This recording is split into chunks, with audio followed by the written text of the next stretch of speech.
Welcome to my YouTube channel zero to pi classes. बच्चों, आज हम लोग हाई स्कूल के विज्ञान में भौतिक विज्ञान में प्रकाश लेसन 1 के बारे में अध्ययन करेंगे। ठीक है बच्चों, चलिए यहाँ पर देखेंगे।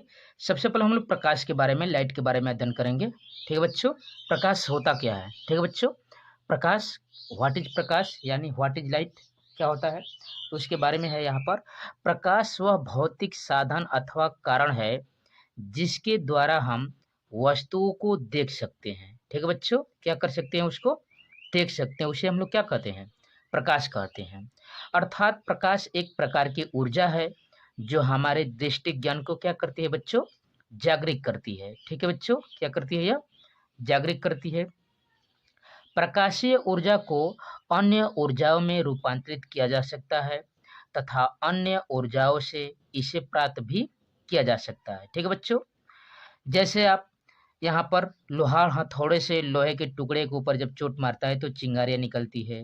यह एक प्रकार का यांत्रिक ऊर्जा का रूपांतरण प्रकाश ऊर्जा और ऊष्मीय ऊर्जा के रूप में होता है। ठीक है बच्चों, प्रकाश निर्वात में भी चल सकता है।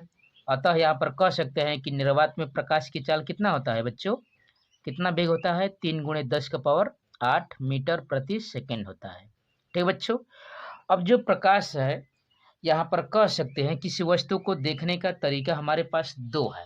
ठीक है बच्चों, यहाँ पर दो तरीके से हम लोग देख सकते हैं। पहला आप देख सकते हैं, यहाँ पर क्या है पहला आपका, तो पहला आप देख सकते हैं यहाँ पर प्रदीप्त और अदीप्त वस्तुएं। ठीक है बच्चों, प्रदीप्त और अदीप्त वस्तुएं। ठीक है बच्चों, तो क्या होता है, तो जो वस्तुएं स्वतः प्रकाश का उत्पन्न उत्सर्जन करती है उन्हें प्रदीप्त वस्तुएं कहते हैं। यानी अब कह सकते हैं कि वस्तुएं जिनसे ऑटोमेटिक स्वतः ही प्रकाश निकलता रहता है उसे हम लोग क्या कहते हैं, यहाँ पर प्रदीप्त वस्तुएं कहते हैं। जैसे सूर्य से आप समझ रहे हैं, सूर्य से हमेशा प्रकाश, लाइट निकलता रहता है, ठीक, ऊष्मा निकलता रहता है, तो उसे हम लोग क्या कहेंगे बच्चों, प्रदीप्त वस्तुएं। जैसे लालटेन है, मोमबत्ती है, वैद्युत बल्ब है, इसमें से यहाँ पर प्रकाश और ऊष्मीय ऊर्जा निकलती रहती है, इसलिए हम लोग क्या कहेंगे इसको बच्चों, प्रदीप्त वस्तुएं कहेंगे। ठीक है बच्चों, दूसरा देखेंगे, जो वस्तुएं स्वतः प्रकाश का उत्सर्जन नहीं कर पाती, ठीक है बच्चों, बल्कि प्रदीप्त वस्तुओं के प्रकाश को आपतित होने पर ही दिखाई देती है, उन्हें अदीप्त वस्तुएं या अप्रदीप्त वस्तुएं कहते हैं। समझना बच्चों, यानी चंद्रमा, जब तक सूर्य का प्रकाश चंद्रमा पर नहीं पड़ेगा तब तक वह चंद्रमा से प्रकाश हमको दिखाई नहीं देगा। ठीक है बच्चों, वैसे पृथ्वी पर, वैसे मेज कुर्सी, यानी इनसे आप कह सकते हैं कि प्रकाश उत्पन्न नहीं होता है, यह किसी दूसरे पर निर्भर होती है। ठीक है बच्चों, चलिए देखते हैं यहाँ पर प्रकाशिक माध्यम क्या होता है, ऑप्टिकल मीडियम क्या होता है। तो प्रकाश जिस पदार्थ से होकर गमन करता है उसे प्रकाशिक माध्यम कहते हैं। मुक्त आकाश, जिसे सामान्यतः निर्वात कहते हैं, भी एक प्रकाशिक माध्यम है। ठीक है बच्चों, माध्यमों से होकर प्रकाश की गमन क्षमता के आधार पर इन्हें 3 वर्गों में बांटा जा सकता है। यानी प्रकाश को जो गमन क्षमता है उस आधार पर हम लोग कितने भागों में बांटेंगे बच्चों, 3 भागों में बांटेंगे। पहला क्या है, पारदर्शी, ट्रांसपेरेंट की बात करेंगे बच्चों, जो आर पार दिखाई देता है।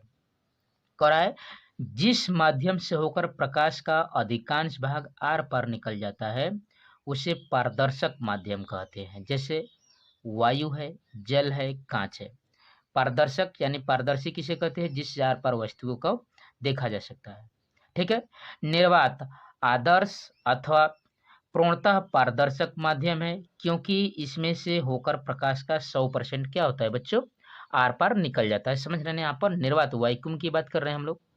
दूसरा क्या होता है, पारभाषक, ट्रांसलूसेंट कहते हैं। ठीक बच्चों, जिस माध्यम से होकर प्रकाश का केवल आंशिक भाग ही यानी थोड़ा सा भाग ही आर पार गमन करता है उसे पारभाषक माध्यम कहते हैं। ठीक है बच्चों, जैसे आप कह सकते हैं घिसा हुआ कांच है, तेल लगा हुआ कागज है, गंदला जल है, यहाँ से बहुत कम मात्रा में, ठीक है, प्रकाश भागा बाहर जाता है, इस माने आर पार होता है, इसलिए उसको हम लोग क्या कहते हैं बच्चों, पारभाषक कहते हैं।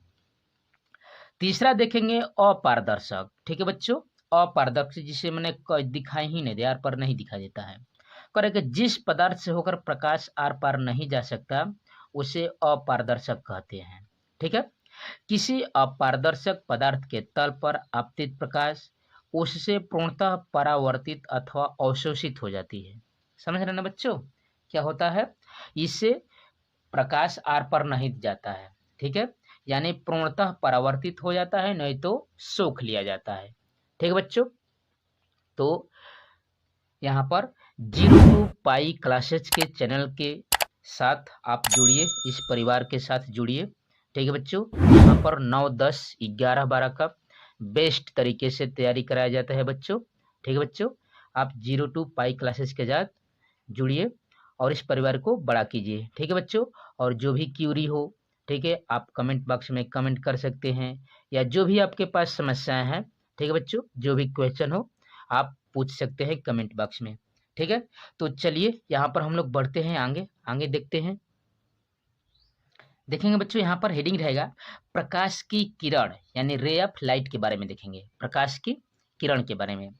तो किसी समांग माध्यम में एक बिंदु से दूसरे बिंदु तक प्रकाश जिस ऋजु रेखीय मार्ग से होकर जाता है उसे प्रकाश की किरण कहते हैं। ठीक है बच्चों, यानी एक माध्यम से या किसी एक बिंदु से दूसरे बिंदु तक जब एक सीधी रेखा में जाता है, ठीक है बच्चों, एक ऋजु रेखा वाले मार्ग पर जाता है, तो उस प्रकार जो भी यहाँ पर बनता है उसे प्रकाश की किरण कहते हैं। एक ही दिशा में जाने वाले प्रकाश की किरणों के समूहों को प्रकाश पुंज, बीम ऑफ लाइट कहते हैं। ठीक है बच्चों, एक ही यहाँ से समूहों के रूप में। प्रकाश पुंज 3 प्रकार के होते हैं। जो पुंज है, बीम ऑफ लाइट है, वो कितने प्रकार के होते हैं बच्चों? 3 प्रकार के। पहला है अभिसारी। ठीक है बच्चों, क्या है? अभिसारी, कन्वर्जेंट। ठीक है, यदि किसी प्रकाश की किरणें एक ही बिंदु पर मिल रही हो तो उसे क्या कहते हैं बच्चों? अभिसारी प्रकाश किरण पुंज कहते हैं। ठीक है, समझ रहे हैं ना? यानी यह अभिसारी का मतलब एक ही बिंदु पर मिल रही हो, यानी सभी क्या हो रही है बच्चों? ये जो भी है एक ही बिंदु पर यदि मिल रही है, यहाँ पर किसी एक बिंदु पर यहाँ पर मिलेंगी तो इसको अभिसारी कहेंगे। चारों ओर से प्रकाश की किरणें किसी एक बिंदु पर जब मिल जाएगी, यहाँ पर समझ रहे ना, यहाँ पर एक जगह मिल जाएगी, उसे हम लोग क्या कहेंगे? अभिसारी कहेंगे। दूसरा है अपसारी, डाइवर्जेंट की बात करेंगे। यदि प्रकाश की किरणें किसी एक बिंदु से आती हुई प्रतीत होती है तो उसे हम लोग अपसारी किरण पुंज कहते हैं बच्चों। किसी एक ही बिंदु से, आप कह सकते हैं कि यहाँ से किरणें किसी एक, यह पॉइंट है, इससे सभी किरणें इस प्रकार से निकली हुई है, तो इसे हम लोग क्या कहें बच्चों?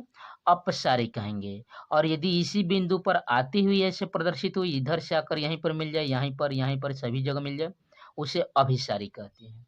ठीक है बच्चों, तीसरा है समांतर पैरेलल की बात करेंगे।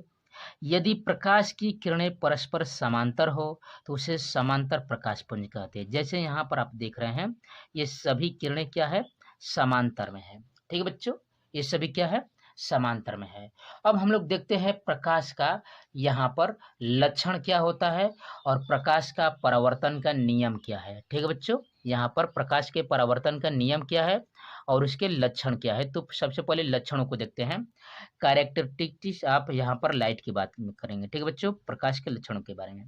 पहला है प्रकाश विद्युत चुंबकीय तरंगों के रूप में चलता है। जो प्रकाश है कैसा होता है बच्चों? विद्युत चुंबकीय तरंगों के रूप में चलता है। दूसरा है निर्वात में प्रकाश की चाल 3 × 10⁸ मीटर प्रति सेकेंड होता है। ठीक है बच्चों। तीसरा है प्रकाश सरल रेखा में गति करता है। ठीक है बच्चों, प्रकाश हमेशा कैसा गति करता है? सरल रेखा में, और उसकी निर्वात में चाल होती है 3 × 10⁸ मीटर प्रति सेकेंड। आगे बढ़ेंगे। चौथा, ठोस तथा द्रव माध्यमों के तलों से प्रकाश का परावर्तन हो जाता है। ठोस और द्रव के माध्यम में प्रकाश का क्या होता है बच्चों? परावर्तन हो जाता है। पांचवा देखेंगे, यदि प्रकाश एक पारदर्शक माध्यम से दूसरे पारदर्शक माध्यम में जाता है तो उसका अपवर्तन हो जाता है। ठीक है बच्चों, उसका क्या हो जाता है? अपवर्तन हो जाता है। दृश्य प्रकाश का तरंग दैर्ध्य यहाँ पर कह सकते हैं 3900 एंगस्ट्रॉम से 7800 एंगस्ट्रॉम तक होता है। ठीक है बच्चों, यहाँ पर जो दिखाई देने वाला, यहाँ पर कहे दृश्य प्रकाश, ठीक है, या दृश्य प्रकाश की बात कर रहे हैं हम लोग। जिसका तरंग दैर्घ्य की बात कर रहे हैं। सातवां है प्रकाश तरंगों के लाक्षणिक गुण या अभिलाक्षणिक गुण क्या क्या होता है, तो व्यतिकरण होता है, इंटरफेरेंस होता है, विवर्तन होता है, डिफ्रेक्शन होता है, तथा ध्रुवण होता है, पोलराइजेशन होता है। ये क्या होता है बच्चों, ये तीनों प्रदर्शित करता है कौन, प्रकाश प्रदर्शित करता है। ठीक बच्चों, समझ रहे हैं ना, प्रकाश के ये सामान्य लक्षण थे। चलिए अब हम लोग देखते हैं प्रकाश का परावर्तन और उसके नियम क्या है। ठीक है बच्चों, प्रकाश का परावर्तन क्या होता है, तो देखेंगे प्रकाश का रिफ्लेक्शन ऑफ लाइट में कह रहा है कि जब प्रकाश एक समान माध्यम से चलकर दूसरे माध्यम के तल से टकराता है और टकराकर प्रकाश का कुछ अथवा संपूर्ण भाग लौटकर प्रथम माध्यम में वापस आ जाता है, तो उसे प्रकाश का परावर्तन कहते हैं। जैसे कोई एक सरफेस है, यहाँ से देख रहे हैं कि एक प्रकाश किरण इस बिंदु बी पर आकर आपतित हो रही है, टकरा रही है, और फिर यहीं से क्या हो जा रही है, परावर्तित हो जा रही है। ठीक है, तो यहाँ पर टकराने के बाद जब उसी माध्यम में जब परावर्तित हो जाती है, लौट जाती है, इसे ही प्रकाश का क्या कहते हैं बच्चों, परावर्तन कहते हैं। क्या कहते हैं, इसे ही प्रकाश का क्या कहते हैं, परावर्तन कहते हैं। प्रकाश जिस तल से परावर्तित होता है उसे हम लोग क्या कहते हैं, परावर्तक तल कहते हैं। यहाँ पर दर्पण M1 M2 लिया गया है, यह देख रहे हैं ना, यह आपका क्या है, परावर्तक तल है बिंदु बी, और M1 M2 क्या है, एक प्रकार का दर्पण है। यहाँ से लाइट बिंदु बी पर गिरने के बाद फिर उसी माध्यम में, जिस माध्यम से आई थी बच्चों, उसी माध्यम में फिर वापस लौट गई। चित्र के अनुसार देख रहे हैं, यह दर्पण M1 M2 है कि आपतन बिंदु बी पर आपतित किरण जो है ए बी है आपतित किरण, और BC क्या है बच्चों, परावर्तित किरण है। और जिस बिंदु पर यह आपतित होती है वहां से एक लंब खींचते हैं, उसको अभिलंब कहते हैं, जो आपका BN है, जिसकी वजह से दो कोण बन जाते हैं। देख रहे हैं ना बच्चों, इनके बीच एक I कोण बन रहा है और एक R कोण बन रहा है। तो यह जो कोण बन रहा है आने वाली है, इसलिए आपतन कोण, और परावर्तित होने वाली किरण को हम लोग परावर्तन कोण कहते हैं। यानी एक को I से दिखाते हैं, दूसरे को R से दिखाते हैं। और यहाँ पर हम लोग यहाँ से नियम देखेंगे। ठीक है, अब यह परावर्तन का नियम देखेंगे, परावर्तन का नियम क्या होता है। ठीक है बच्चों, चलिए देखेंगे प्रकाश के परावर्तन के नियम क्या होता है बच्चों। तो प्रकाश के परावर्तन के निम्नलिखित दो नियम है जो यहाँ पर लिखा गया है। ठीक है बच्चों, आप नोट्स को अच्छे से बनाते रहिएगा। ठीक है बच्चों, यह मोस्ट इम्पोर्टेंट है। ठीक है, यह परीक्षाओं में बार बार पूछा जाता है, इसलिए आप इसको कॉपी कलम के द्वारा अच्छे से नोट्स तैयार करिएगा। ठीक है बच्चों, और इस 0 to पाई क्लासेज के चैनल के साथ जुड़िए और इस परिवार को बड़ा कीजिए। ठीक है बच्चों, और इस चैनल को लाइक कीजिए, शेयर कीजिए और सब्सक्राइब कीजिए। ठीक है बच्चों, तो देखते हैं हम लोग नियम क्या है। पहला नियम कह रहा है आपतित किरण जो आ रही थी, परावर्तित किरण जो यहाँ से टकराकर वापस जा रही थी, और जो बिंदु बी था उस पर एक हमने खींचा था यहाँ पर अभिलंब। तो देखेंगे आपतित किरण, परावर्तित किरण और आपतन बिंदु पर खींचा गया अभिलंब, तीनों यह तीनों एक ही तल में होते हैं। कहाँ होते हैं बच्चों, एक ही तल में होते हैं। यह पहला नियम है। दूसरा कह रहा है आपतन कोण और परावर्तन कोण आपस में बराबर होते हैं। यानी जो किरणें आ रही थी टकरा कर फिर वापस चली जा रही थी, यानी आपतन कोण जो आई है वह परावर्तन कोण आर के क्या होता है बच्चों, बराबर होता है। क्या होता है बच्चों, बराबर होता है।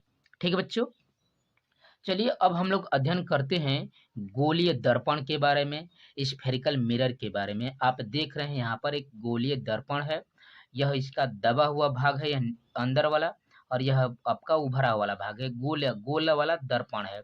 दबा हुआ वाला भाग यानी अंदर वाले भाग को अवतल कहेंगे, और जो यह उभरा वाला भाग है उसे क्या कहेंगे बच्चों, उत्तल कहेंगे। तो देखेंगे यहाँ पर, तो वे दर्पण जो कांच के खोखले गोले के पृष्ठ का एक भाग होता है, गोलीय दर्पण कहलाता है। किसी गोले का पृष्ठ गोलीय पृष्ठ कहलाता है। खोखले गोले के किसी खंड के दोनों पृष्ठ गोलीय होते हैं। इनमें से एक तल उभरा हुआ यानी इधर से देखेंगे तो उभरा हुआ यानी उत्तल, तथा दूसरा दबा हुआ, इधर से देखेंगे तो यह वाला भाग अवतल दबा हुआ। ठीक है बच्चों, यहाँ पर देख रहे हैं कि यह एक गोलीय दर्पण में यह दो प्रकार का कंडीशन उत्पन्न हो रहा है। तो तब कह सकते हैं कि तब दर्पण भी दो प्रकार का होता है। यह जो गोलीय दर्पण है, एक उभरा हुआ दर्पण है, एक और दबा हुआ। यानी एक कह सकते हैं कि अवतल दर्पण है, दूसरा आपका उत्तल दर्पण है। यानी आप कह सकते हैं गोलीय दर्पण दो प्रकार का होता है। अवतल दर्पण, कनकेव मिरर की बात करेंगे, कनकेव मिरर, ठीक है बच्चों, कनकेव मिरर, अवतल दर्पण अंदर दबा हुआ वाला। यदि गोलीय खंड पर पालिश इस प्रकार की जाए कि अवतल पृष्ठ से प्रकाश का परावर्तन हो, यानी इधर से कलई कर दिया जाए और इधर से प्रकाश का क्या हो बच्चों, इस प्रकार से परावर्तन हो, इस प्रकार से आपका परावर्तन हो, तो इस प्रकार बने दर्पण को अवतल दर्पण यानी कनकेव मिरर कहते हैं, जो आप देख रहे हैं इस प्रकार से, या यहाँ से आप देखकर समझ सकते हैं। ठीक बच्चों, यह है आपका अवतल दर्पण है। ठीक है बच्चों, यह आपका क्या है, अवतल दर्पण, समझ रहे हैं ना। यहाँ पर यह आपका अवतल दर्पण है, यानी यह दबे वाले भाग से यह प्रकाश से यह परावर्तित हो रही है इस प्रकार से। दूसरा देखेंगे उत्तल दर्पण, कन्वेक्स मिरर की बात करेंगे। ठीक है बच्चों, यदि गोलीय खंड पर पालिश इस प्रकार की जाए कि इसके उत्तल पृष्ठ से प्रकाश का परावर्तन हो, तो इस प्रकार बने दर्पण को उत्तल दर्पण कहते हैं। क्या कहते हैं बच्चों, उत्तल दर्पण कहते हैं। ठीक है बच्चों, यहाँ पर यह किरण आरेख को दिखाया गया है। ठीक है बच्चों, यह है आपका अवतल, यहाँ पर है दबे वाले भाग से, और यह है आपके उभरे वाले भाग से यह दिखाया गया है। ठीक है बच्चों, तो यहाँ पर हमने अध्ययन किया, ठीक है बच्चों, प्रकाश के बारे में, ठीक है, प्रकाश के किरण के बारे में, प्रकाश का लक्षण हमने पढ़ा, ठीक है, और फिर हमने पढ़ा परावर्तन के बारे में। ठीक है बच्चों, तो thanks for watching my video. यदि ये वीडियो अच्छा लगे तो लाइक कीजिए, शेयर कीजिए, सब्सक्राइब कीजिए, और इसके आगे जो भी है, इसके आगे जो आपका हेडिंग रहेगा या जो चैप्टर है इसके आगे, ठीक है, उसको हम लोग अगले वीडियो में अध्ययन करेंगे। ठीक है बच्चों, और इससे पहले का आप वीडियो को डिस्क्रिप्शन में देख सकते हैं। ठीक है बच्चों, तो प्यारे बच्चों, जय हिंद।